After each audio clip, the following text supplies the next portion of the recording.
Oh, good morning! Yan, at tayo ay ano ng ating Gigi dahil kulang sa asin. Thank you nga pala MJ dito.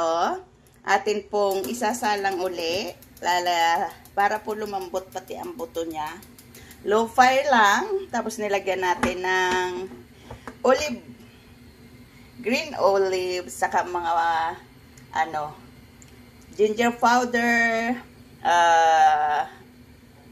onion powder, garlic powder, saka dill. Mabango kasi at maganda itong dill sa mga isda. Yan. At syempre, konting toyo, konting sesame oil. Yan. At atin pong lulutuin ng konti lang. Mga 2 hours. Para po lumambot pati po yung kanyang mga buto.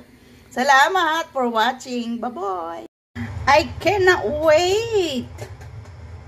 I'm hungry. Ganun.